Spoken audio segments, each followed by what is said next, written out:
पवार साहेब, तुम्ही मंडळी यात्रा काढली नागपूरवरनं, बरोबर आहे का? मंडळी यात्रा ऐका ऐका, मंडळी यात्रा काढली नागपूरवरनं, बंद केली आम्ही, 2 दिवसात एक्सपोज केलं.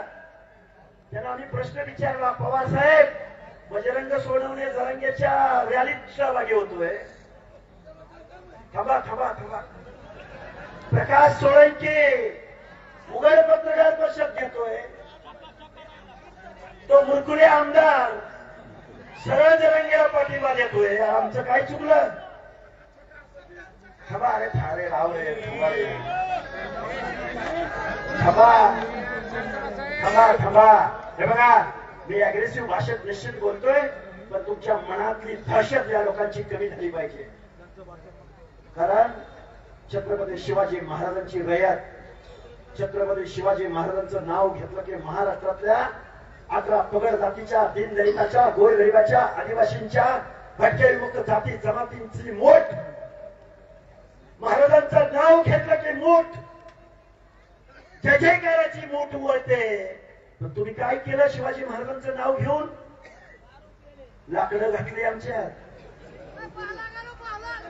अरे मल्हारराव होळकर त्याला कुठं माहिती आहे? नाहीच माहिती. मल्हारराव होळकर दिल्लीच्या तख्तावर 3 बादशाहांना बसवलंय त्यांनी. त्यामुळे आमच्या नादाला लागायच्या भानगडीत पडू नका. पवार साहेब, तुम्ही निवडणुका जिंकण्यासाठी व्याकरण आत्मसात केलं, पण आमच्या गावगाड्यातल्या 11 पगड जातीचं अंतकरण मात्र तुम्ही कधी समजून घेतलं नाही. पवार साहेब, तुम्हाला व्हायचंय पंतप्रधान, पण घरामध्ये कोण कोण? सुप्रियाताई, सुनेत्राताई, अजितदादा पवार, रोहित पवार, आणि तुम्ही मंडळी यात्रा काढताय. काय सांगितलं मंडळी? सामाजिक न्याय. गावगाड्यातल्या ओबीसींना, गावगाड्यातल्या दीनदलितांना सामाजिक न्याय हक्क कोणी दिला? मंडळ आयोगाने दिला. आणि तुम्ही घरामध्ये सगळी पदं घेतली, कारखाने घरामध्ये घेतले.